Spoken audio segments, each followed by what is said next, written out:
Hello and welcome to SETI Live. I am your host, Communications Specialist Beth Johnson here at the SETI Institute and actually here at the SETI Institute today. So very nice to be here. Welcome to all of our viewers who are joining us from around the world. Please let us know in the comments where you are watching from. And also welcome to our listeners on the podcast version of SETI Live, available on most podcast platforms. Today, I am very, very excited to be joined by Dr. Andrew Siemion, who is the recipient of this year's Drake Award, and we're hosting a big reception this evening, so we managed to snag some time with Andrew before all of that happened. So thank you, Andrew, for making time for us today. Thank you, Beth, for having me. It's a pleasure to be here. So welcome into the offices, and welcome into the joys of being on camera here. So let's kick this off. Let's start with, when are we gonna find a signal? What's your best guesstimate? August 9th, 2030. Okay, you heard it here. We're gonna just end this now, and everybody can put no. Okay, That'll be my 50th birthday. Oh, that'll be your 50th birthday. That's fair enough. That would be a good day. Well, Frank Drake always said that this is the hardest question. It's maybe the best question, but the hardest question. And the truth is that we just don't know when we'll detect a signal. But what we do know is that our chances are getting better and better and better every year that goes on, and especially over the last 10 years, our capabilities have increased enormously, both in terms of the technology we have available to us, but also the people, which is really the most important thing. There's been a tremendous surge in the number of undergraduate students and graduate students pursuing technosignature research in their careers. And many of those folks are now becoming early career researchers and even mid-career researchers, and that's a tremendous boon, I think, to the field. It does seem like a change. I remember when I sort of started in things about 15 years ago, there was very few people who were working in SETI. It was a solid handful, maybe. And now, as you said, like we've got more and more researchers coming in who are actually specializing in it. So it is a nice change there. So let me welcome in people, see where you're watching from. So, make sure you let me know. Let's see, welcome in. That is my friend in Georgia. And then Texas, we have Cambodia. Hello. Let's see. Hello, Ron from Louisiana on the Bayou. Hello, Julia from Germany. Lots of our regulars checking in. Welcome in, everybody. Thank you for joining us today. So, Andrew, what got you started in SETI? What was sort of the kickoff for your interest in this field? Well, I did my undergraduate work at Berkeley, and I had actually transferred to Berkeley from a junior college. And I knew I wanted to study astronomy, but didn't really have any aims at a career in astronomy. But at a big university, when you're studying some basic research topic, you learn very quickly that research is very important, and so we were all encouraged to get involved in research. And the line that you kind of hear from the undergraduate advisors is, go home and look around on the website and for the department or whatever and see what looks interesting to you. And so I did that one night, and I discovered that there was something called the Search for Extraterrestrial Intelligence. And I think I must have known that it existed. I don't really have any sort of memory of thinking about it actually before that night. But when I saw that, and it clicked for me that this is something that you could do in astronomy, it was, it sounds very cliche, but it was the kind of light bulb moment. It was like, whoa, you can do that? Well, obviously that's what, everybody would want to do that. Right. And so I never looked back after that. I completely relate to that, having changed careers midstream by walking outside, looking up and saying, wow, I love astronomy. Wait, I really love astronomy. Wait, huh? And so, yeah, that's really nice. I like that. So you did your undergrad, and then you just kind of continued pursuing it from there? Yeah, so I started my first kind of internship doing SETI research in 2005, and I continued doing it throughout my undergraduate career. I did an undergraduate thesis involving technosignature work, and wanted to pursue it in graduate school. And at the time I went to graduate school in 2008, that's when I started, there weren't really any opportunities to do SETI research anywhere other than at Berkeley, which was, it has always been very connected with the SETI Institute. And of course, Jill Tarter did her dissertation at Berkeley, and I was lucky enough to get in, and so continued doing SETI research as a graduate student, and yeah, here I am. Here you are. So how has the field changed in the past 15 years that you've been kind of 15 plus years that you've been working in it? It's interesting. I think the trajectory of SETI research has sort of, I was going to say the word cyclical, but that hints that maybe it's going to cycle back to maybe where it has been, and I hope that doesn't happen. I don't think that will happen, but certainly it's had its ups and downs in terms of funding. When I started my undergraduate work in 2005, the Allen Telescope Array was just under construction. Berkeley was very involved in the construction of the Allen Telescope Array in partnership with the SETI Institute at that time. So it was very, very exciting, actually. And it looked as if there was a very bright future. I mean, this brand new telescope was being built, and I thought, well, of course, I'll be able to work on that. During the financial crisis in 2008, 2009, things took a turn downhill.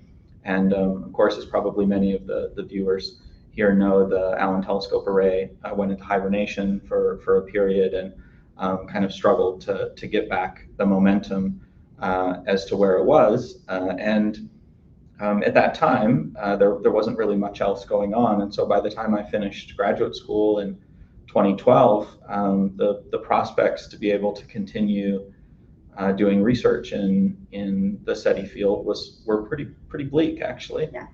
But that all changed in a very significant way in 2015 with the launch of the Breakthrough Listen program that I also serve as the principal investigator for. And that program, together with a variety of other support that the field has received, this was about the time that Franklin Antonio got involved in the Allen Telescope Array, changed things for the better. Right. And beginning at that time also, I think many in the field, including myself, recognized that it was very, very important that not only did we use these resources to conduct the most powerful technosignature searches that we could, but we also used this relative period of prosperity for the field to help to rebuild the pipeline of researchers. Right. That could carry it on into the future. So we made a really concerted effort to get more students, undergraduate and graduate students, involved in the field, to publish more papers, to demonstrate the rigor in the field that was really always there, but maybe not as apparent as it could have been. And all those things together, I think, have combined to place the field on a very strong scientific foundation today. And the giggle factor that Jill Tarter mentions from time to time, which absolutely existed in the past, has maybe turned into more of a murmur. More of a murmur, yeah. Maybe a smirk, depending on the audience. But I definitely have seen an evolution in the reactions to me working here. When I first started, there was a lot of my friends teasing me about like, oh, so have you guys found aliens yet? And when I'd be like, well, that's not the only thing that we do. And then, oh, well, what's it called? Why is it called SETI if you're not just looking for aliens? Like, who cares? And so now my friends are like, you work for SETI? That's really awesome. And so it's definitely the profile in the public has changed. I'd like to think I had something to do with that, just so that we're all clear here. But so Andrew, so you're getting the Drake Award tonight, and this is an amazing, prestigious award given out here at the SETI Institute. How does it feel working as a SETI researcher to be given an award named for Frank Drake? It's a mix of emotions, really. Obviously, I'm very very humbled and grateful to receive the recognition. I had the privilege to work with Frank Drake quite a bit, actually, over the last several years. Frank was one of the key members of the founding team of the Breakthrough Listen initiative, and I worked with him kind of under those auspices, and so it's wonderful. It's also very bittersweet because it reminds us that Frank's no longer with us, which is sad. But I think that he would be very happy with where the field is and all of the exciting things that are going on. Yeah, absolutely. Definitely, we miss you, Frank, already. I'm going to check in and see where we've got more people watching from. Let's see what we've got. So we already went through there. We've got the UK, Tunis. Wow, thank you. More from the UK. Let's see. Oh, we've got people who are actually going to be at the Drake Awards tonight, so that's nice. Yeah, here we are. So let us know where you're watching from, and if you are attending the Drake Awards this evening, either virtually or in person, please mention that as well, and make sure you say hi to people when you're around there. And also, if you have any questions for Andrew about SETI research, please feel free to put those in the comments. My boss is in the background looking for those, so keep an eye, and we'll see if we can get to those. Oh, someone's watching from Minnesota. Okay, cool. So we got a few more in. All right, Andrew. What do you feel is sort of next for SETI research at this point? Where are we going from here? What's the next steps? Well, I think that the last 10 years, I would say generally, have been characterized by kind of building the kind of a new scaffolding sort of for the field, in a sense, deploying instruments on new telescopes, getting access to new telescopes. 10 years ago, there were really only a couple of telescopes in the whole world that were being used for technosignature research in any significant way. Really, the Allen Telescope Array and Arecibo, the Arecibo radio telescope in Puerto Rico. Now, virtually every major observatory in the world, radio, optical, or otherwise, has technosignatures as part of its scientific portfolio in some ways. So there's just a flood of data and new observing capabilities. And so I think there's a lot of work to be done to devise algorithms that are very effective at looking for technosignatures within those data streams.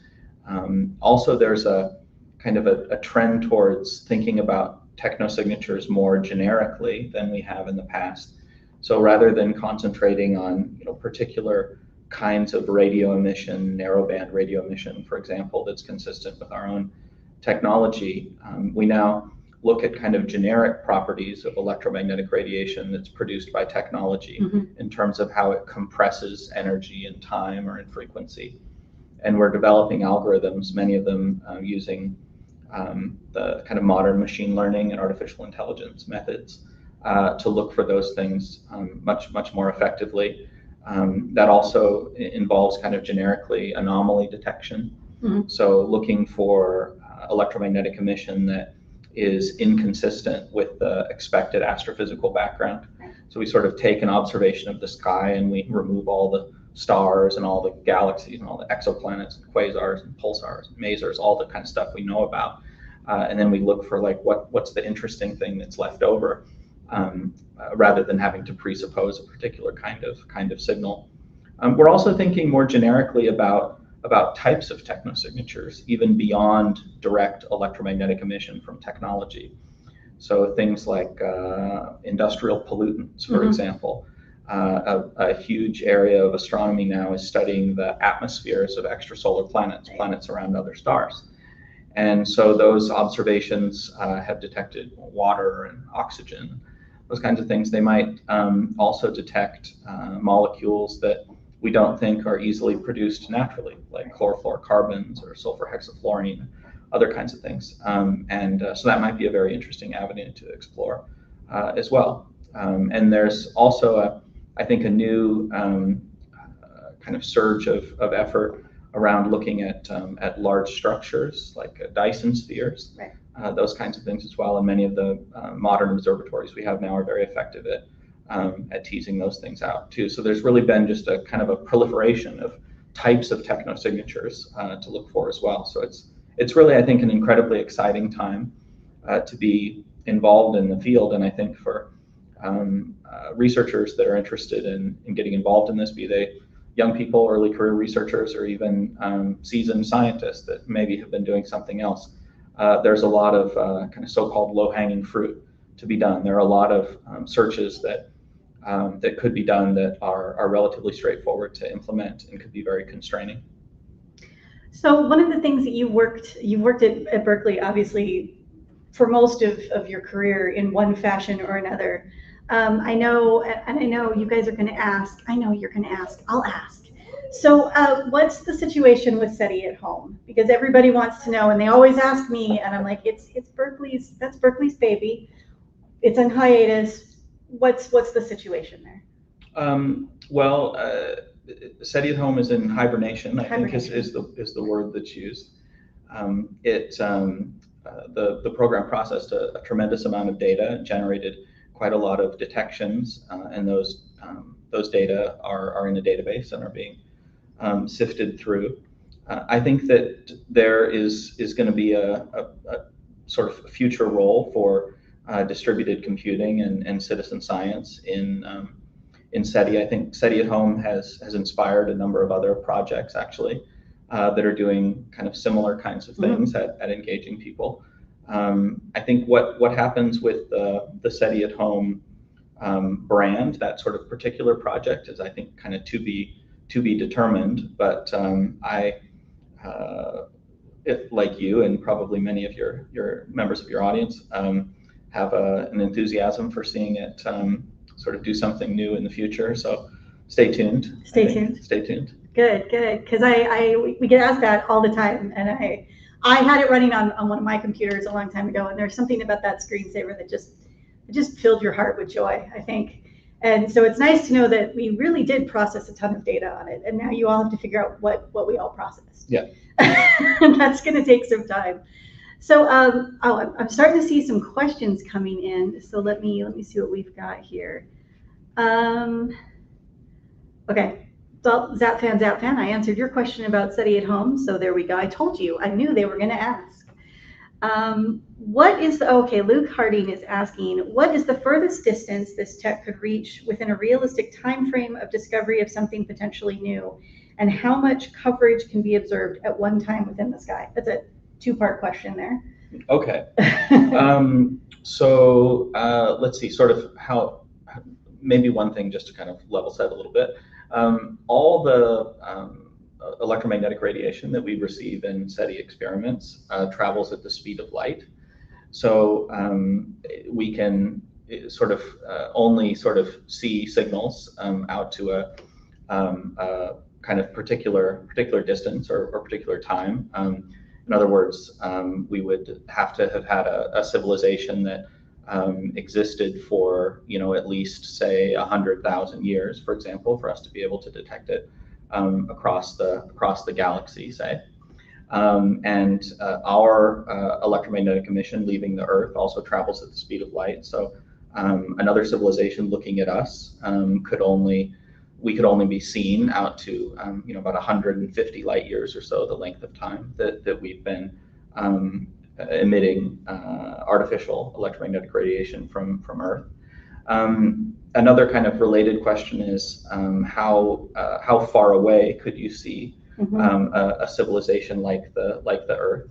And our most powerful radio transmissions are actually theoretically detectable across the entire galaxy.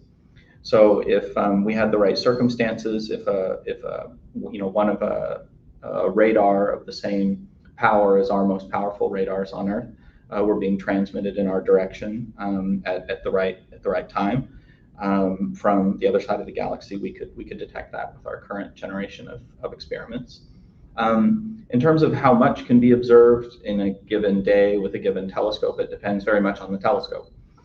Some radio telescopes actually see very large fractions of the sky, kind of the whole visible sky. And so with telescopes like that, we can basically see the whole sky instantaneously, and over the course of a day, we can see a large fraction of the observable sky from that location. Other telescopes are more directional and only see a small patch of the sky. So with facilities like that, we might observe, say, a few hundred targets in an evening. So what is coming out? Are there any? We've added on Cosmic, which is on the VLA. We're like you said, there's so many more observatories involved now in the process.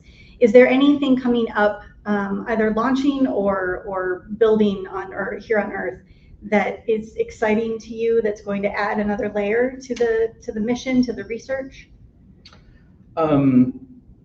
Well, there's constantly new telescopes being built, and there are a number of observatories that are coming online in the next few years that will be very exciting. The Vera Rubin Observatory is one, and it's a so-called Legacy Survey of Space and Time, LSST.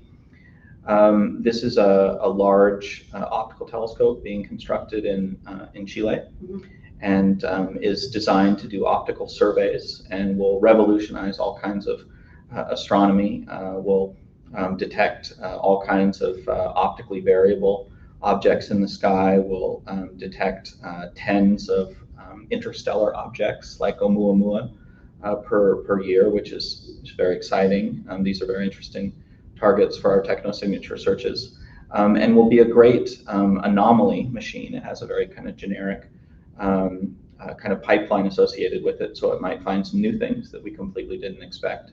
On the radio side, you mentioned Cosmic. This is our so-called commensal program on the Very Large Array in New Mexico in the United States. This program allows us to tap the signals from the Very Large Array 24/7 and conduct a parallel technosignature search alongside any other radio astronomy that telescope is doing. The Very Large Array is really the premier centimeter wave radio telescope in the world, and it's incredibly powerful. And this is a great search. We've observed over 1 million stars now with the Cosmic program, which is 3 orders of magnitude more than we've ever been able to observe with single dish facilities. So that's great. And but the VLA is several decades old at this point, and so of course radio astronomers are thinking about new things.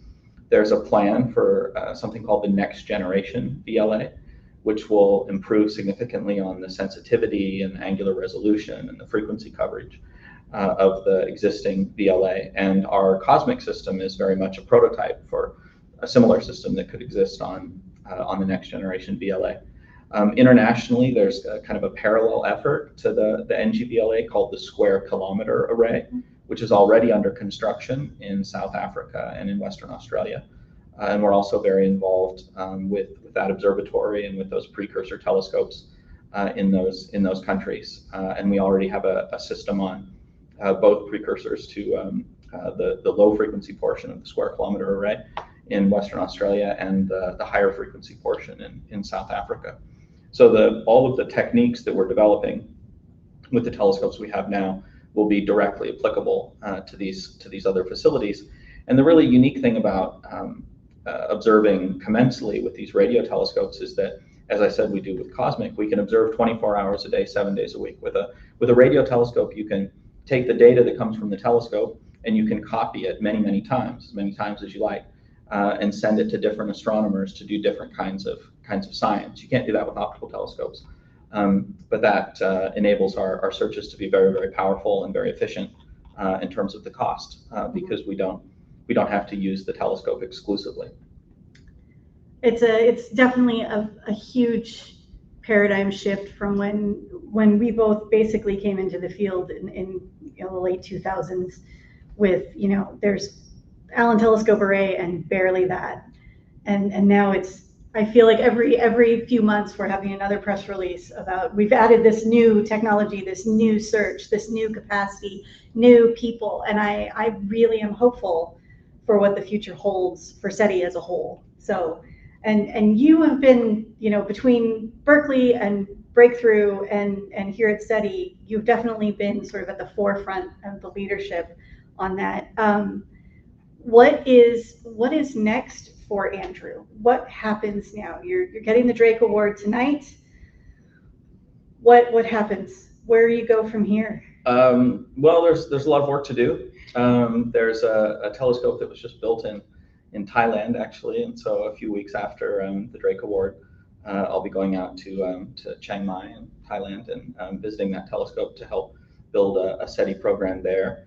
I already mentioned the NGBLA and Square Kilometer Array programs. Those are requiring a lot of technical development and workforce development. And so that takes up a lot of my time. The Breakthrough Listen program is now headquartered at the University of Oxford in the United Kingdom. So I spend a fair fraction of my time there building up that group. We have some new PhD students and postdocs that are going to be joining that team in the next handful of months. And again, there's just a tremendous set of telescopes and data now that are available for us to use. And we're in a situation now where there are more telescopes really than there are people to actually do it. And so a big part of our kind of collective job, those that are working in the field now, is to continue to grow the number of people that are doing this work. That kind of does beg the question. So we have all of these telescopes collecting all of this data, and when we talk about, we're talking, terabytes, petabytes, we're talking a massive amount, an incomprehensible level of data. How are we going to process all of this? It's not just about the people, right? We're going to need to design some machine learning algorithms, because this isn't the kind of thing someone can just sort of poke at for a few hours and find something anymore. Yeah, well, we've been effective so far. There's more work to do here, but effective so far in framing the kind of computational challenges that we have in technosignature research in kind of a similar mode to the kinds of kind of algorithmic challenges in other domains, like in internet commerce or image analysis or other applications of artificial intelligence. And so if we do that well, then we can take advantage of the algorithms and hardware that are being developed to accelerate those challenges for our problems. And so, for example, graphics processing units, which are a huge kind of driver of AI research and large language model research, are finding application for technosignature searches as well. So I think we're definitely dealing with a flood of data, but I hope that we're up to the challenge, and we have some new things that we'll be talking about over the next months and next couple of years that I think will demonstrate that we can do that very effectively and will dramatically improve our ability to deal with these huge data streams. I'm incredibly excited for you, for the field itself. Congratulations on the Drake Award. Well deserved. And for those of you who are joining us either live in person tonight or on the virtual, we will be looking forward to seeing you there. Thank you for watching us today. Thank you, Andrew, for joining me and chatting about the field. It's exciting news. And the SETI Institute is a 501c3 nonprofit organization. Your bits, your subs, your super chats, your stars on Facebook. Thank you to Julia, as always, for your stars today. Those all help support our outreach program, and let me bring fabulous guests like Andrew to you right now, live from the SETI Institute today. So hopefully we'll do some more of this. And so thank you, everybody. And if you want to support, feel free to go to seti.org/givenow and join us in the search for extraterrestrial intelligence. Thank you again, Andrew. Thank you, Beth. It's great to be with you.